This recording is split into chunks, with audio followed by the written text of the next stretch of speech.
Hi friends, now this is the continuation of the malaria under the chemotherapy. Here I am dealing with the anti-malarial agent. Learning outcome: after watching this video, learner will able to explain malaria, classify anti-malarial agent depending upon the mechanism of action of drugs, and describe different anti-malarial drugs. Now, malaria, as we discussed earlier, it is an infectious disease caused by protozoa of the genus Plasmodium, which is transmitted from man to man by the bite of female Anopheles mosquito. Not only the healthy female Anopheles mosquito, but the female Anopheles mosquito which is infected by this Plasmodium parasite, that can only spread the malarial parasite to human being. There are 4 kinds of malarial parasites that can infect human. They are Plasmodium vivax, Plasmodium ovale, Plasmodium malariae and Plasmodium falciparum.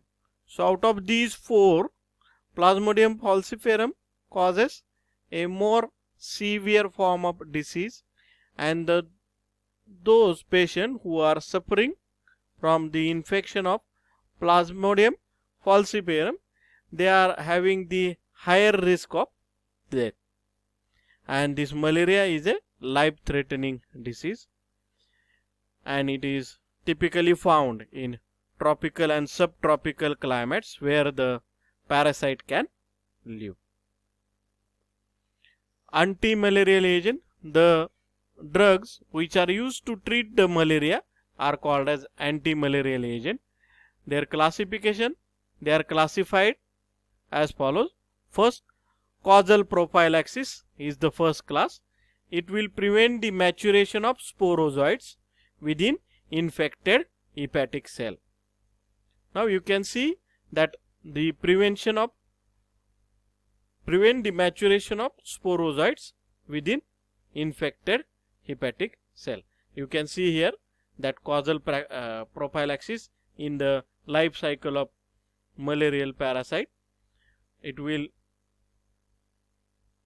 prevent the formation of the or maturation of sporozoites within the infected hepatic cell. The examples are primaquine, pyrimethamine, proguanil are the example. Second is suppressive, which prevent the erythrocytic zygogony and prevent the rupture of erythrocyte. So here the erythrocytic zygogony and the rupture of erythrocyte can be prevented by the suppressive agent, and the examples are quinine, mepacrine, pyrimethamine and proguanil. Third class is radical cure, which eradicate the erythrocyte and erythrocytic zygogony. The examples are primaquine. And fourth one is gametocidal, which eliminate the male and female gametocyte. Again the example is proguanil and pyrimethamine.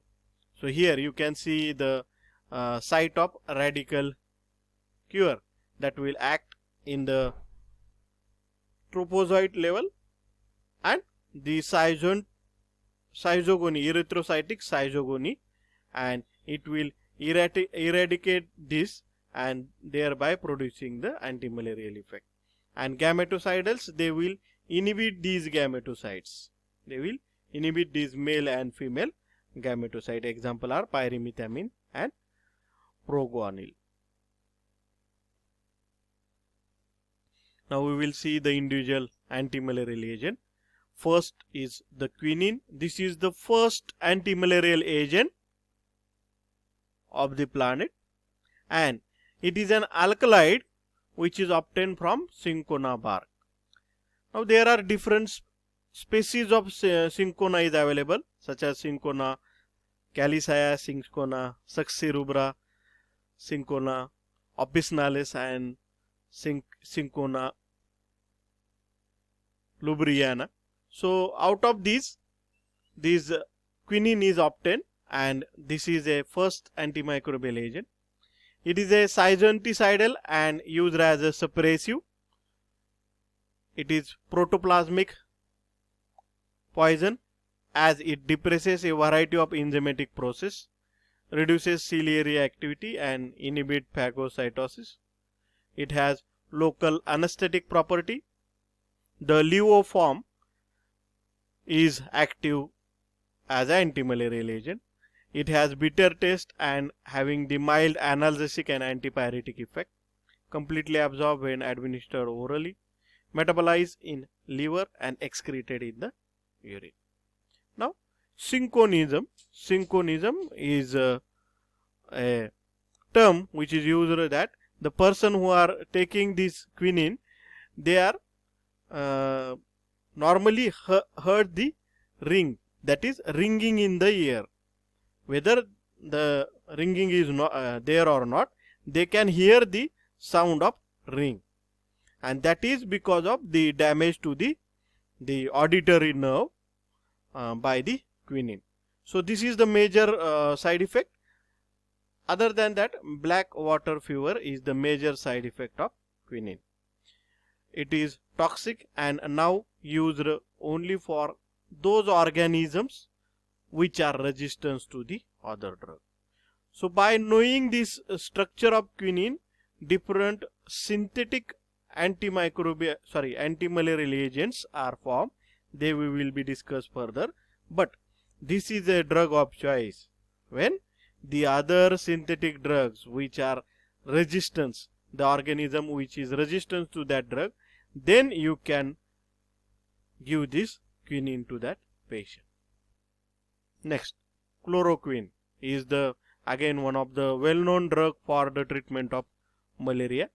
It is a 4-amino quinoline derivative, and this is synthesized depending or by knowing the structure of quinine.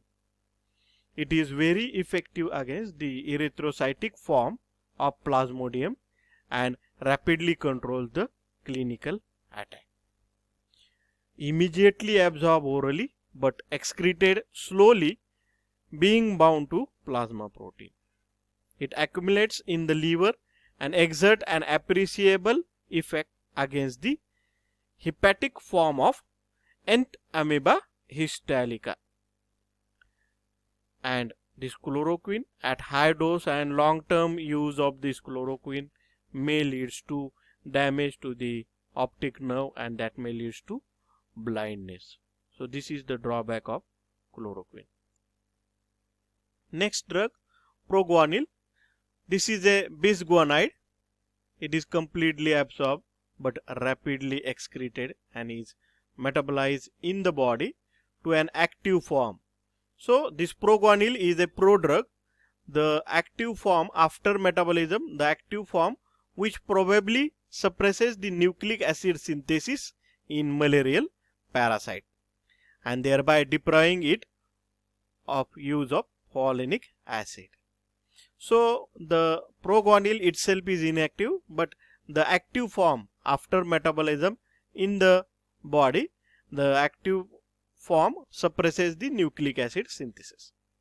This effect can be enhanced by giving the sulfonamide at the same time. Proguanil is very effective against pre-erythrocytic stage. It has no direct action on gametocyte in the human being, but if it is carried over into the mosquito when the mosquito bite, and if the drug from the human being will go to the mosquito, it will prevent the development of sporozoites and thus prevent the mosquito being infected, and also it will prevent the spreading of the disease. So directly in human being it will not inhibit this gametocyte, but if the drug is in the blood and if the mosquito suck that drug, suck the blood of the human being.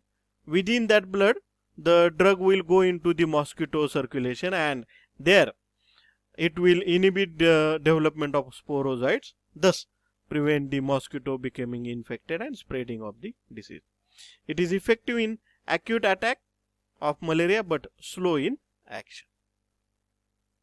Next drug is mepacrine. It is a 9-amino acridine derivative.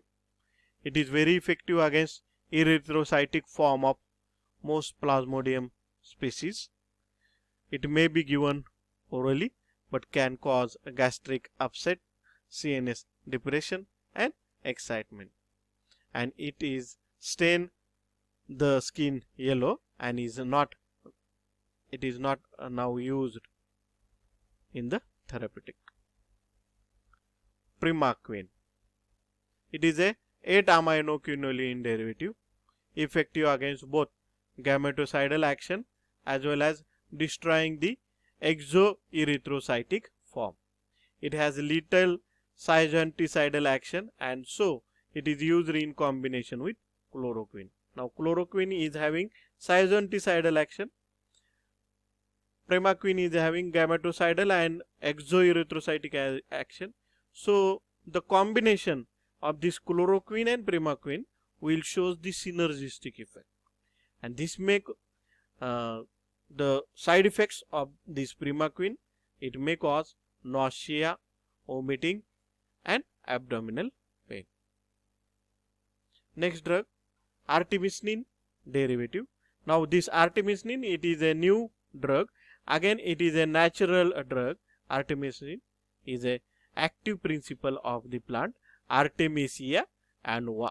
It is obtained from Artemisia annua. It is a sequiterpene lactone and has potent and rapid blood cyanoticidal action. Now this artemisinin, it is poorly water and fat soluble, so the derivative of this artemisinin is prepared, such as artem ether and artesunate. These are the two derivatives which are used for the treatment of malaria. And again, the major use of this artemisinin, it is a drug of choice in chloroquine resistance malaria. The malarial parasite which are having resistance to the chloroquine, that type of malaria will be treated by using this artem ether and artesunate. So here I will conclude the anti-malarial agent. If you have any query, please feel free to ask me. If you have not yet subscribed my channel, please like and subscribe it. Thank you very much.